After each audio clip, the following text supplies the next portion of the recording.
everyone, welcome back to A Little More Inspired. My name is Blanca. If you haven't done so already, please be sure to hit the follow and subscribe button so that you never miss any of my new episodes. If you haven't done so already, please be sure to check out my website, alittle.moreinspired.com, where you can explore all of my content. I am very excited to be sitting down and creating a video episode because I haven't had the opportunity to record one in a while. These take a little bit more time to plan out and do the templates. I actually was meditating the other day. There's this really beautiful garden at the Franciscan monastery here in Washington, D.C. But I was sitting and meditating and asking for guidance, and I received a really nice message from this young lady named Liz. She sent me a private DM on Instagram letting me know that she had really enjoyed the episode, The Three Ordinary Voices of God, that I created way back at the beginning of the year. Said that her mom had sent it to her. She just had really lovely things to say, and I felt very touched and felt like God was telling me to keep creating and to keep going because clearly there are people out there who are listening. And so thank you so much for listening out there in the world. I forget that whenever I send those videos out that they are out in the public. It means a lot to me if you resonate with the messages. And really, I am learning with you all because I haven't perfected my life yet, and I'm very much en route to growth. And so these videos really are a journey of my own self work. Yeah, I really love making them. Today, I will finally be going into the second episode for the series of The Three Ordinary Voices of God, which is this really great book. It's a very short read, but it's very impactful. It's written by Matthew Kelly. Definitely go get that book and read it for yourself because the way that I read it and received it and what I'm creating from it might be different from the way that you resonate with it. So today, this episode will focus on just our needs, our human needs. And I will be breaking down the 4 ways that we can start to recognize our needs, which is physical needs, our emotional needs, our intellectual needs, and our spiritual needs. I will dive into how to nurture each need and explore the happiness paradox. Getting what you want doesn't always make us happy, and why is that? So, yeah, let's get into today's episode. And thank you so much for listening. Make sure to hit the like button if you enjoyed the messages of what I created today. Again, I am creating from a place of learning myself. I am en route. I am growing every single day because it is, kind of hard and there's a lot going on right now. It's important that we try to quiet the noise. A lot of messages going on, especially negative ones, can feel kind of overwhelming at times. And I think the best way to overcome the messages that are bombarding our lives right now is to focus on our growth, grow in the things that nobody can take from us. Because growing internally is a well of gold that nobody can take from you. Those are things that you get to keep and that you get to bless others with. So first I'm going to explore the idea of every parent's dream. I love how Matthew Kelly opens this chapter with this analogy that every parent or a good parent wants to raise children that they feel will make good decisions as they grow into their adulthood. God works the same way. His dream is for us to become great decision makers. He has given us free playground on earth with the freedom of choice. And that's why I do believe that love is freedom. Everybody is on earth here to learn the lessons that they need to learn and to find their purpose and to make wise decisions. But it isn't always an easy thing to get in that path. Learning to listen to the voice of God helps us make better choices in both big and small areas of our life. Do you feel like you are a good decision maker? Are you willing to take radical accountability for your decisions? And how comfortable are you with facing the truth about how you function? I think that we all get to a place where we have to hit a rock bottom where we realize I don't really like what I've been doing and I want my life to be different. When I first had my really big epiphany that I've shared in other videos, I had seen almost every decision that I had made up until that moment. And I realized that even though, yes, I had had a lot of peer pressure, at the end of the day, I had agreed to it. But actually taking radical accountability of how we make our choices can actually really free you. And I felt like this giant load had been removed from my shoulders. It was like this weight had been lifted. So, here are some signs of poor decision making habits that you might resonate with. Do you struggle to say no even when you should?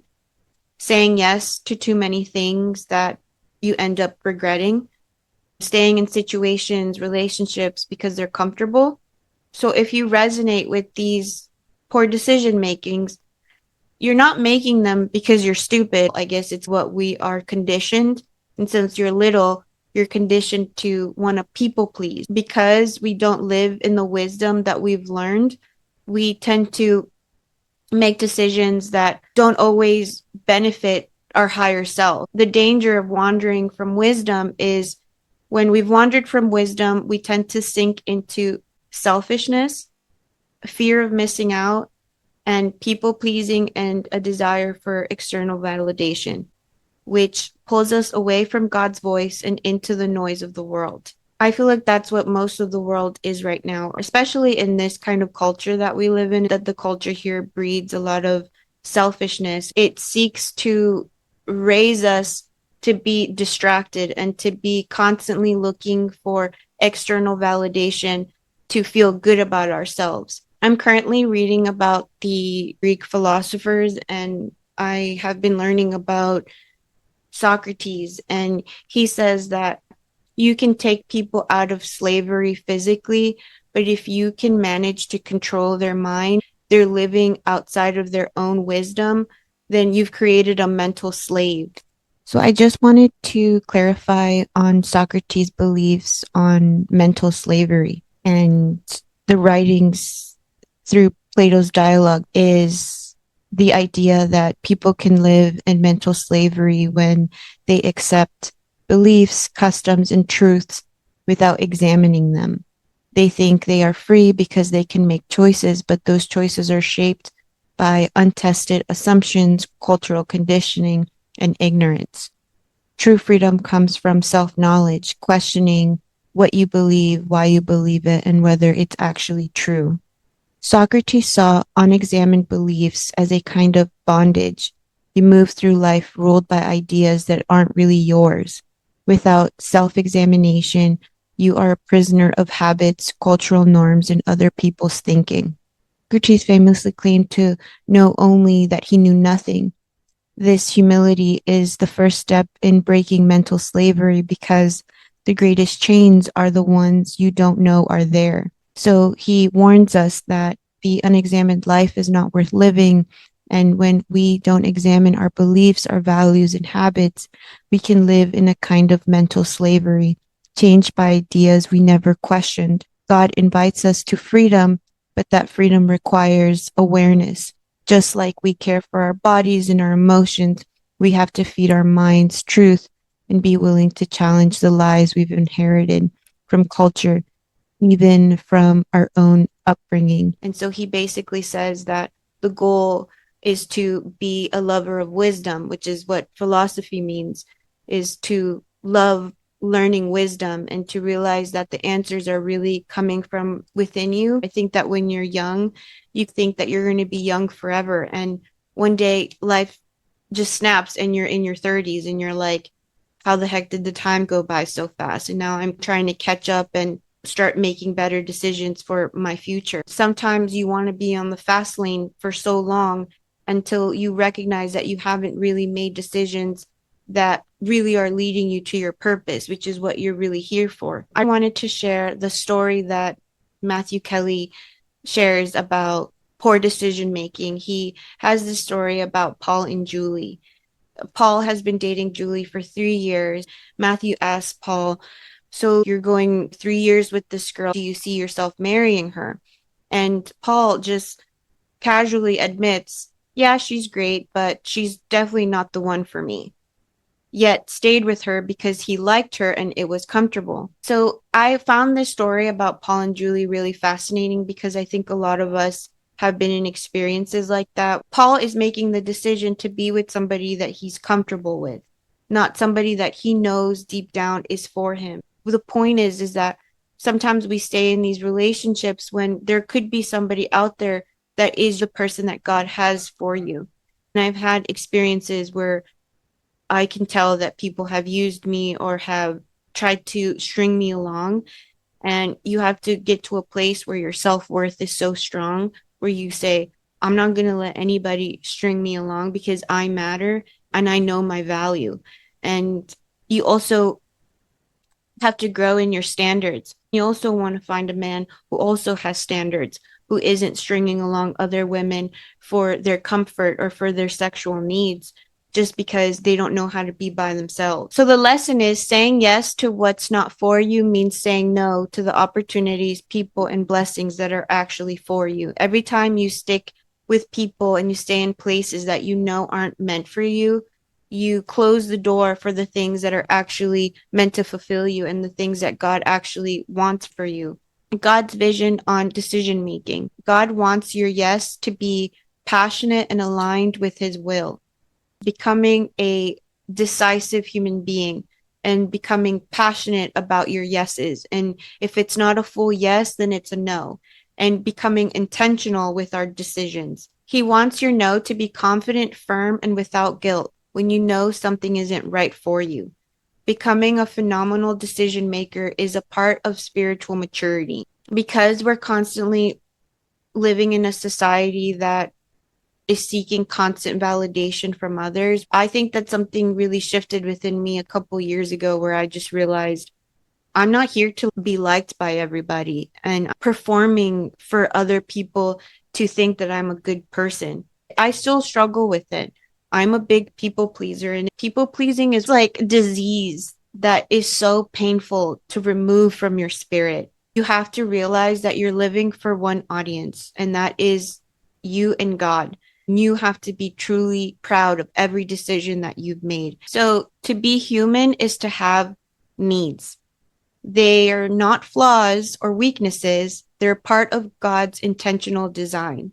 Think of your needs as a dashboard of warning lights. If you ignore your needs, you will start to slowly break down, and it isn't always immediate. When you ignore your needs, it's a gradual thing. This is when people wake up in their 50s and they realize they're extremely unhappy with their lives. Most of the time, it's because they've been ignoring all of their needs. Our four true needs are our physical needs, our emotional needs, our intellectual needs, and then lastly, we have spiritual needs. If one is ignored, the others eventually suffer. So think of your life and your body and yourself as this all encompassing pie.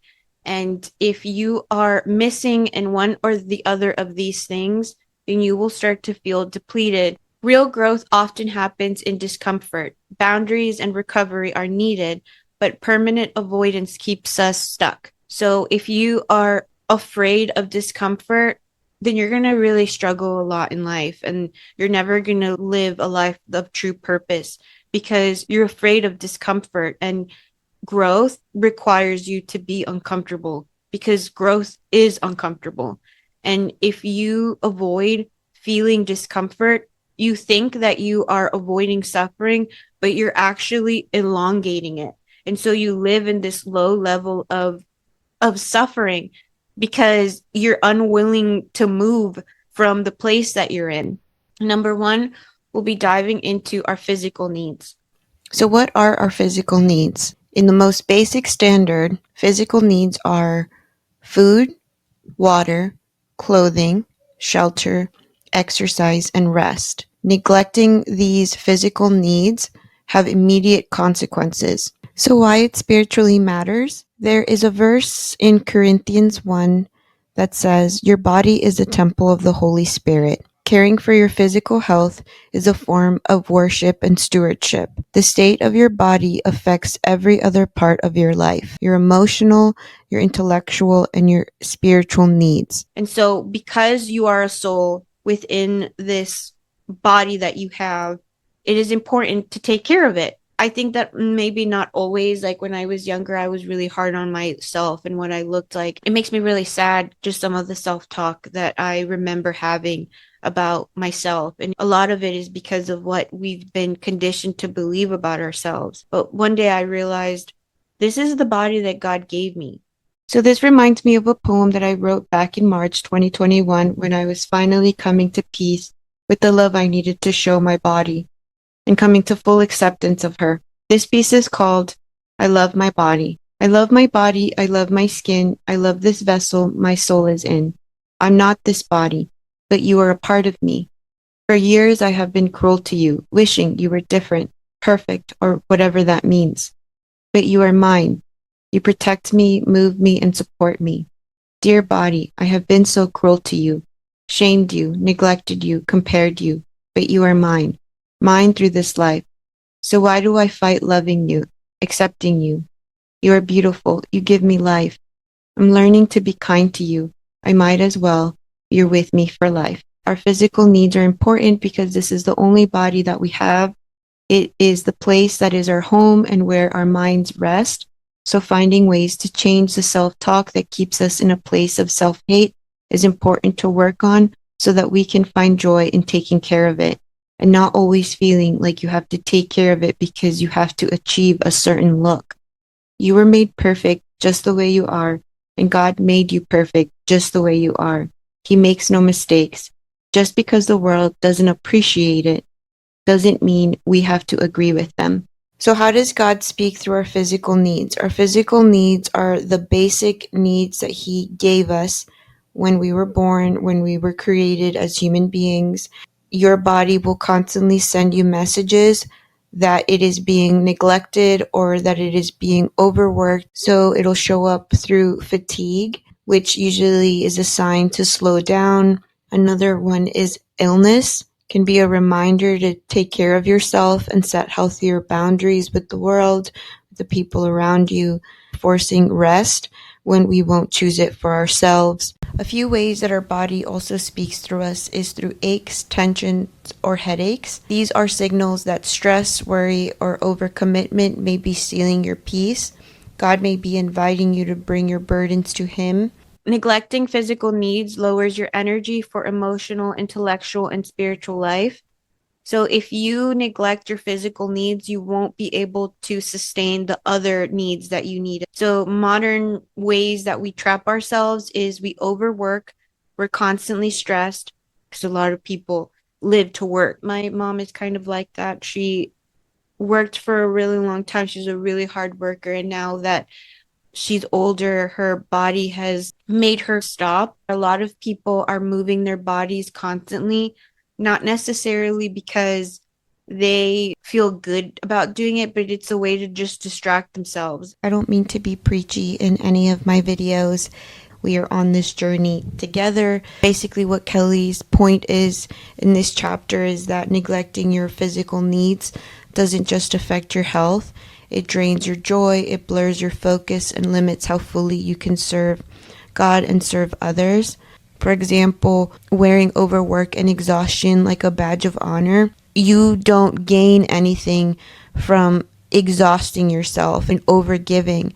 In the end, no one's going to tell you to stop. Practical examples on how taking care of your physical needs is beneficial for your temple is exercise boosts mood and clarity, making focus easier. And chronic sleep loss fuels irritability and poor decision making. What is one physical habit God is nudging you to improve right now, and what's keeping you from starting? Well, I love talking about the saints, and one of my favorite saints is Saint Joseph. He is a great masculine figure who is the patron saint of work, and he's also the patron saint of rest. Saint Joseph was a carpenter who specialized in a specific type of craft, and he was a really active person. He was always busy and he was always working, and he was guiding Mary and Jesus to safety constantly with the nomadic life that they lived. But Saint Joseph is also the saint of rest. And I have a little statue of him where he's sleeping, because St. Joseph, a lot of the messages that he received from God and that were guiding him on their journey as a family were through his dreams. And he understood the importance of rest, and that you find messages in the quiet, and God will speak to you when you are allowing yourself to nourish your soul and nourish your physical vessel. I think that St. Joseph is a great saint for men to learn how to be well-rounded masculine figures in our life. He's also a great figure for anybody, really. I feel like he has taught me so much about my masculine energy and about being intentional with the way that I lead my life and the way that I am at work. And he also reminds me of the importance of rest. Second, we're going to go into our emotional needs. What are they? Our emotional needs are love, belonging, security, affirmation, understanding, and healthy relationships. These are the core needs that allow us to feel safe, valued, and connected to others. The consequences of neglecting our emotional needs are loneliness, anxiety, depression, insecurity, relational conflict, resentment, and burnout. Emotional needs are more subtle than physical needs, but when neglected, this can lead to bitterness, resentment, and distortion of character. So, feelings are messengers, but they're not necessarily who we are. So, I think a lot of people, what I've noticed in our society is that we live in a society that's really afraid of their feelings. And then because they're afraid of their feelings, they're constantly overwhelmed by them. So people are constantly living in this pendulum of either avoiding their feelings or being extremely overwhelmed with them, where they impulsively react to them. Why they spiritually matter. God designed us for connection, first with Him, then with others. Emotional needs are tied to the greatest commandment, loving God and loving your neighbor as yourself. When emotional needs aren't met, our hearts can close off, becoming cynical or self-protective, making it harder to trust God and to love others. A lot of the times, because we haven't been taught emotional intelligence, we're running around the world not being thoughtful with the way that we express them and how we connect with others. If we've been really hurt, it can cause us to close up and to never share them, which is not what emotions are meant to be. They're meant to be expressed, and they're meant to be healthily regulated. When we are really closed off, we put a lid on our emotions, and it causes emotional constipation, or it causes us to be emotionally out of control. It is important that we know how to find that middle ground so that we can love ourselves and we can love other people. I think people, when they were little, they were punished for having emotions because the adults around them also didn't know how to regulate their emotions. And so, because of this punishment, they grew to fear them altogether, when really feelings are just messengers. For example, anger, your anger can point to injustice. Where you feel angry is where you know a boundary has been crossed. How God communicates through experiences for your emotional needs. Loneliness might be encouraging you to seek deeper connections, not just with more people, but with the right ones. Feeling misunderstood could be an invitation to turn to God first, rather than seeking validation from the world. Conflict in relationships may be a call to develop forgiveness, set boundaries, or improve communication. And emotional exhaustion might indicate that you're overgiving without receiving or refilling from God's love. So God will show you signs, but I think a lot of the times we are a bit stubborn. We have a lot of pride. We can at times ignore the signs. If you take inventory and if you take the time to truly sit with those feelings, you'll see that God is showing you where you can lighten the load. It does take time to learn how to emotionally regulate, but it is very possible. I used to have very dysregulated emotional system. I was erratic, had no control over any feeling. Any feeling would cause this major reaction out of me. And with time, God has taught me how to regulate myself and how to not be so impulsive. But you have to really want to change and you have to really want to be emotionally regulated. It is a true journey to mature emotionally, and it is slow, but you have to dedicate time to yourself to learn these things. And a lot is going to be shaken up when you decide to change, and you have to be okay with the things that leave for you to start to find that true inner peace. Because acceptance and belonging are such a part of our survival nature, it can be really difficult for us to deal with rejection. Friendships shape our habits, standards, and values. Intimacy, deep mutual self revelation, where both parties share heart, mind, body, and soul. When we are practicing our emotional needs, we need to be surrounded by people who make us feel like we are accepted and that we belong. And if we are in environments that are constantly making us feel rejected, like we don't belong, then we should know that those aren't people that we should be around. But because we want to be in a group of friends, we accept disrespect where we constantly feel we're betraying ourselves just to be a part of the group. A lot of people are afraid of intimacy because a lot of people are afraid of being seen.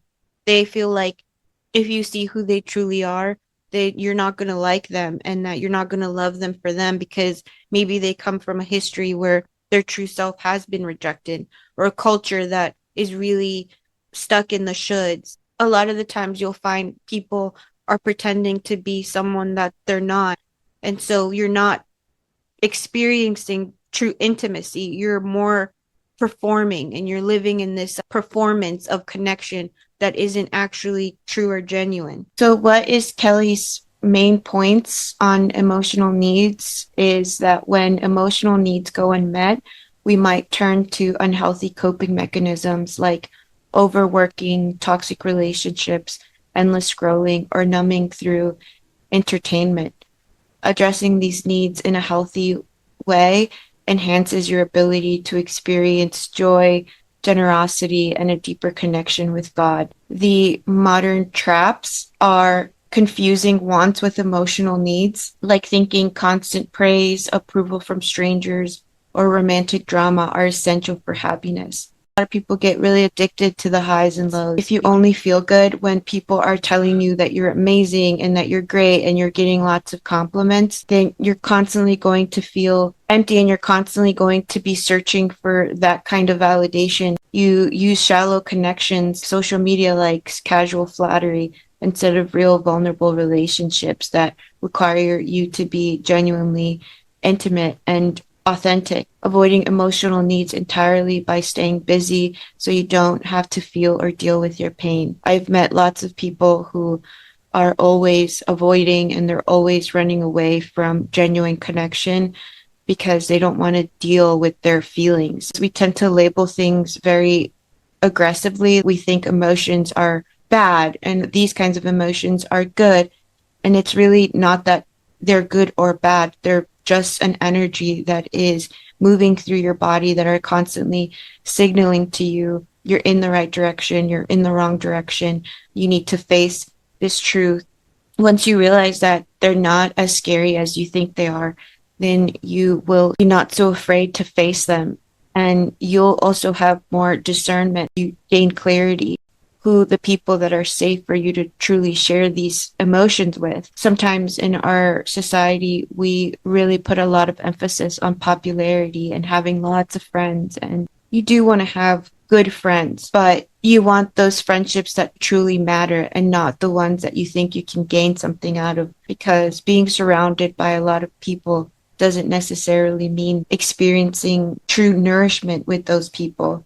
I mean, if they are, that's amazing for them. But knowing that you're truly seen and valued, not because of what you have or because of what you could do for them, but being valued for who you really are, feels so different and it feels so good in the soul. Matthew Kelly goes on to talk about intimacy versus sex. Because a lot of people think that sex is intimacy and it's not. Real intimacy is a profound, genuine bond between two individuals where both feel secure in being completely seen, understood, and accepted. Core indicators of real intimacy are vulnerability, the bravery to reveal your true self without pretense or fear of rejection. Trust, confidence that the other person will cherish and protect your heart. Mutual respect, honoring each other's dignity and boundaries. And lastly, emotional safety, the liberty to express joy, sadness, fear, or doubt without experiencing shame or dismissal. This is how you know that you are truly feeling real intimacy with another person. If any of these are lacking in your connection, then there is an imbalance in your experience with the other person. Take inventory of the people that you are connected to. Do they make you feel this way? Are there places of growth that can be expressed to the other so that you could both grow in real intimacy? Number 3 would be our intellectual needs. What are they? Truth, understanding, wisdom, learning, problem solving, creativity, and mental stimulation. These are the needs that keep our minds sharp, curious, and engaged with the world in a meaningful way. The consequences of neglecting our intellectual needs are mental stagnation, boredom, poor decision making, susceptibility to misinformation, narrow mindedness, and a weakened ability to discern truth from lies. Key insights here is we become the stories we listen to. Ideas shape our lives. So we want to make sure that the stories that we are taking in and the things that we are consuming are things that are actually feeding us intellectually and not just distracting us. Why intellectual needs spiritually matter. God calls us to love Him with all our mind, not just our heart and soul.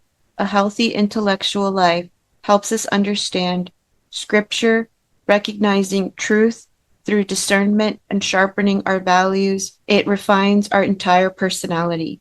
When our thinking is weak, scattered, or untrained, we're more vulnerable to confusion and deception. I would say that with our intellectual needs, it's even more subtle than that. We don't even know that we need to be intellectually stimulated, that we need to learn and that we need to grow because we're living in a anti-intellectual era.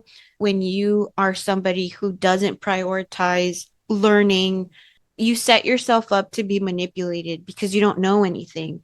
And we have the freedom to have access to knowledge, yet we don't take it. How does God communicate through our intellectual needs? Boredom or mental restlessness may be a sign you're under challenged and need to seek truth or learn something new. Feeling confused or misled can be an invitation to deepen your study, ask questions, and seek God's wisdom over popular opinion. A desire to create or solve problems may be God stirring up gifts He's given you to serve others. And being confronted with challenging ideas might be God inviting you to grow in humility and openness. Your desire for growth has to be greater than your desire for distraction. Matthew Kelly also talks about his personal library of trusted voices to revisit during seasons of fear, confusion, and doubt. He has a special bookshelf where there are books that he remembers exactly where he was the moment he read the last page because it changed him completely. What is Kelly's point about intellectual needs is that when we don't feed our intellectual needs, we often default to shallow entertainment, gossip, or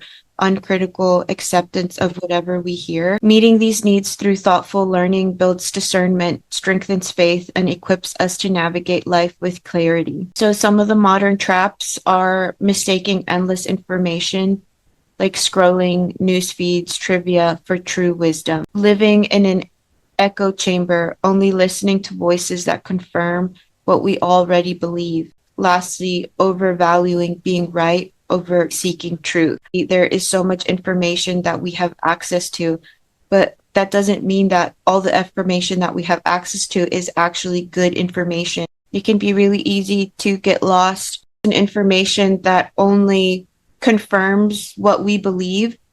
And that can be a really dangerous place to be in because you can always find a way to justify your ignorance. You will always find things that will confirm what you want to believe.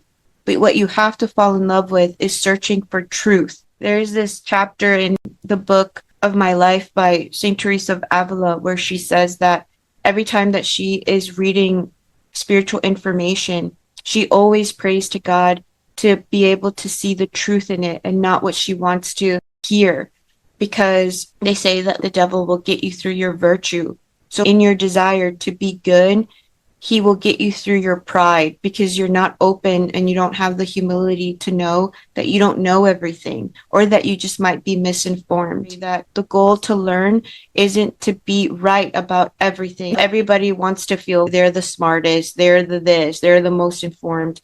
And that takes away all of the fun out of just learning to learn. It just closes you off to good conversation because you're always trying to prove that you knew something before somebody else. Try to take away that idea that only smart people or only people that are academics and have all these degrees are the ones that should fall in love with learning. Letting media, news, social feeds dominate mental diet, often producing fear or distraction and not wisdom. There's a lot of wisdom that we have within, but we just have to recognize it. And healthy intellectual diets include scripture and theology for wisdom, but that's not the only place that you can get wisdom. There's philosophy for reasoning and moral clarity, arts and literature for creativity. There's history and biography for perspective. There's so many things that you could learn from. We're going to go into our spiritual needs. What are they? Spiritual needs are connection with God, purpose, meaning, hope, worship, prayer, moral guidance, and living in alignment with truth. These needs feed the deepest parts of our being, the part that is eternal. The consequences of neglecting our spiritual needs are loss of direction, emptiness, hopelessness, moral confusion, lack of peace, and chasing fulfillment in things that can never satisfy us. When we don't know and we don't have clarity on what it is that we're searching for, we can be like a hamster in a wheel, searching for something, but we don't know how to necessarily get it. He's going by how subtle the need is. So our spiritual needs, they're even more subtle than our intellectual needs. We don't realize just how important our spiritual life is. I understand why. I think a lot of people have had really bad experiences with religion, and maybe the religions that they have followed haven't necessarily fed them the way that they're meant to feed you. And we haven't been taught how to properly practice spirituality through some of the religions that we have experienced in our childhood, which have caused us to completely run away and reject anything that relates to God, prayer, silence, or connecting to our soul. Why our spiritual needs matter. We were created for a relationship with God. Without Him, we can do nothing of lasting value. Spiritual needs anchor our life in eternal truth, guiding our decisions and shaping our character with genuine integrity. Meeting these needs draws us into deeper joy, resilience, and peace that circumstances cannot take away. When we're spiritually weak, raw dogging life, and we are feeling the heaviness that comes with doing everything on our own, spirituality really guides you into knowing that you don't have to do this life alone. With God's love, you can do anything. You can overcome anything, even the things that feel impossible. He will always make a way for you if you allow Him to come into your life and to help you and to guide you. And you can't make lasting change without Him. I personally think that I wouldn't have been able to heal and do all of these things if I wouldn't have totally surrendered my weaknesses to God, if I wouldn't have asked Him to help me, that I didn't know what I was doing. He's helped me do everything. He's helped me change. He has picked me up when I've been broken. He's guided me when I've felt lost. He held me when I've grieved the loss or the betrayal of friends.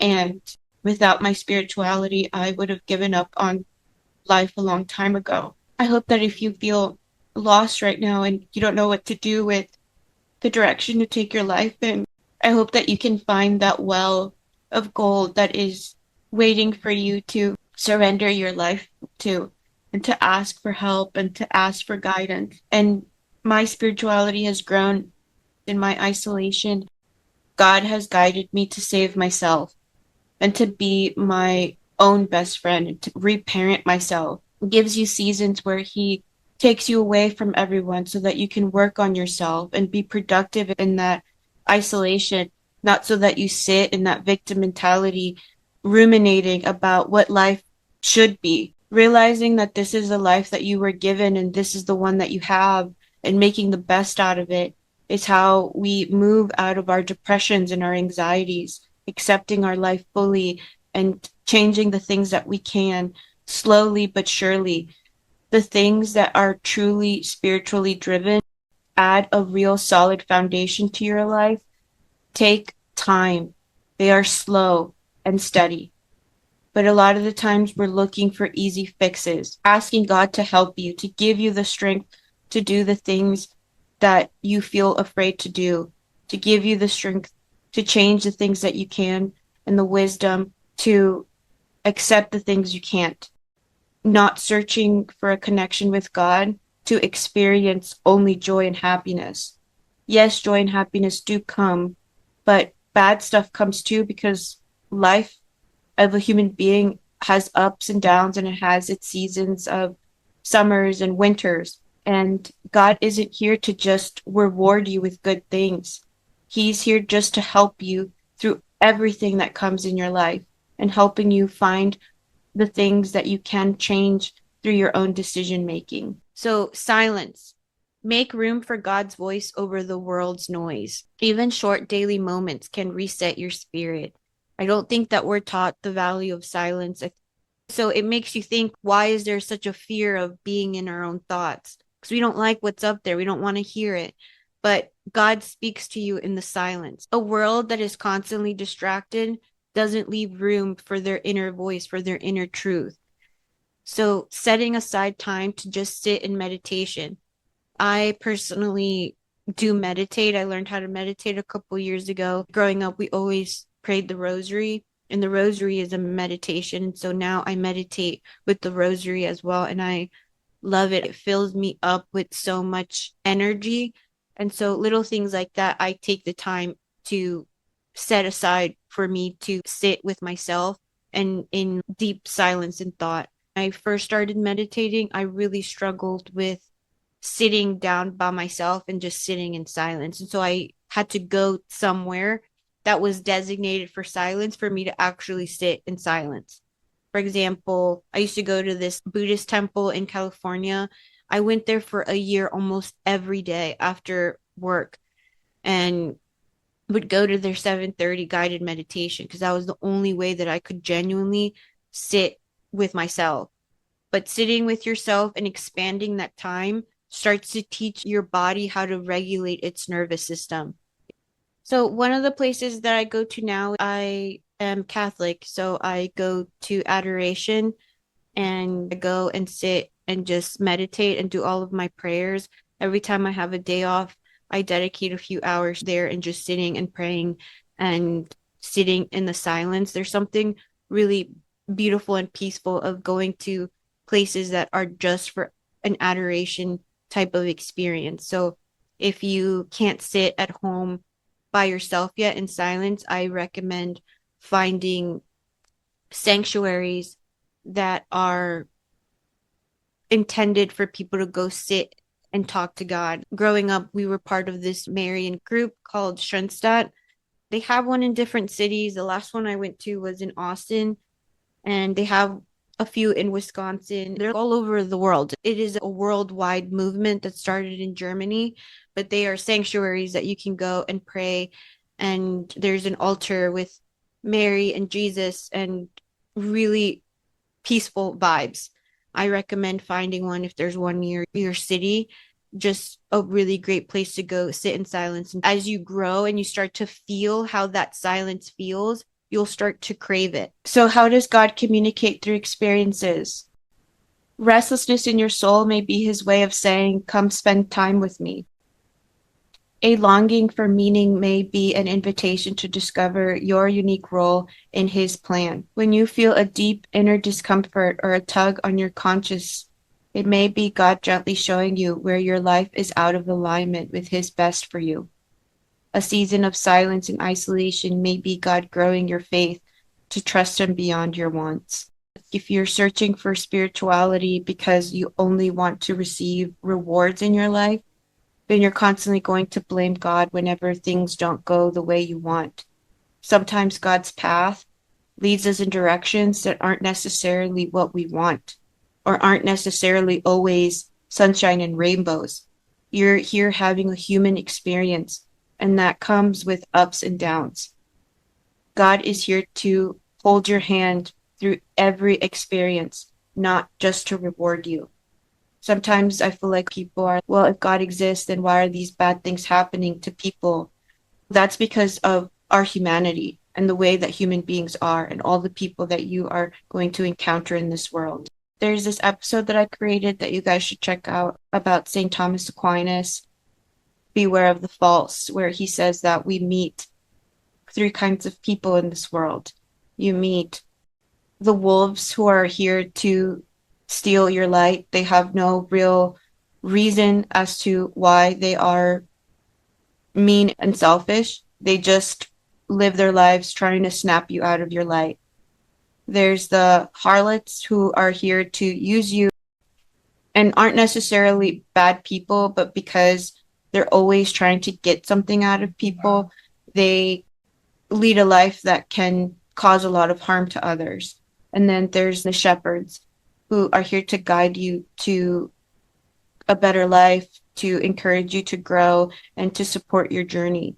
So you're going to constantly encounter these kinds of people in the world. And a lot of people that are running our politics and through these industries that affect everyday people are run by a lot of wolves and by a lot of people who are just trying to get things out of people. We can't control what the world comes with, is what I'm trying to say. Sometimes you're going to be tricked, sometimes you're going to be used, sometimes you're going to be hurt, but that's where God comes in and guides you through the hurdles that we face at times. And there's suffering that's avoidable, but there's suffering that's unavoidable. But you have the strength to overcome everything life throws at you. I grew up Catholic, and for some time I had stepped away from practicing the religion. I still don't really consider myself religious. I consider myself more spiritual because I wouldn't say I'm a perfect Catholic. I just really like the traditions now that as I grow in my spirituality, I've found myself seeing the value in a lot of our practices.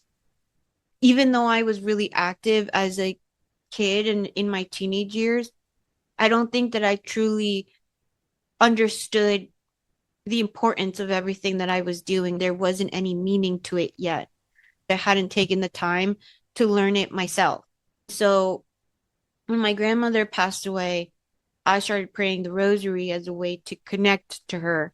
And then I got curious about the Bible because I was tired of people telling me about it and why it created so much chaos and all these things that we see in the world. You find me 3 years later and I'm fully immersed in my Catholic traditions. And I do believe it's because of that seed that my grandmother had planted and because of my desire to connect with her. When I first started reading it, I don't think I thought it would change me. I kind of thought that I would just be like, well, this is just like another book. But over time, I feel I've changed and my values have, I don't know if they were ever necessarily different, but my desire to stand on my values has become stronger since I started to read it. And my relationship with my Catholic traditions have evolved. Even going to church now feels like a different experience. Going to adoration feels like a different experience. So I agree with him. When you start to become curious and you act on it, there is something that changes within you. And I don't know if it's necessarily something that I went in intentionally. That doesn't mean that I've stopped learning and reading other books. Just because you fall in love with one thing doesn't mean that you aren't allowed to expand your mind in all the other ways that other people are thinking. What I'm saying is keep having the intention to grow internally, and God will guide you and give you the discernment to understand things and how to apply them to evolve and become wiser yourself. So, what is Kelly's point? When spiritual needs go unmet, we often try to fill the void with busyness, possession, relationships, or achievements, but the hunger for God remains. Meeting your spiritual needs fuel every other area of your life with clarity, direction, and peace. Sometimes I feel like we become addicted to certain things like relationships, people, new jobs, because we think that next fix is what's going to make us happy. But really, we're searching for something so much bigger. And so, some of the modern traps that we face is substituting spirituality with vague positive vibes or self help that never addresses the soul's deepest hunger for God, treating faith like a side hobby instead of the foundation of life. And lastly, chasing quick spiritual highs without building daily discipline in prayer, scripture, and community. What does God want for my life? Ask Him that in your prayers. What do you want from my life? And guide me. And then take action. And maybe the answer won't be what you want to hear. So if you're still looking for spirituality because you want to get your way, then you're going to always feel resentful to God when things don't go the way that you want. Because sometimes what we want isn't necessarily what we need. I've started a series on St. Teresa of Avila, and she talks about how the 7 mansions, and in the first 2 mansions, which is what most of us are doing, it does take some time to start to feel the well of gold that you're gaining from your spiritual practices. It takes effort, and then God starts to fill you. But I think that your spiritual path is yours and is unique, and it doesn't have to be like mine. I shared with you what led to mine, but yours can be totally different because your life is completely different from mine. You are a completely unique person that has your own life experiences. So I hope that, this podcast inspires you to find your path.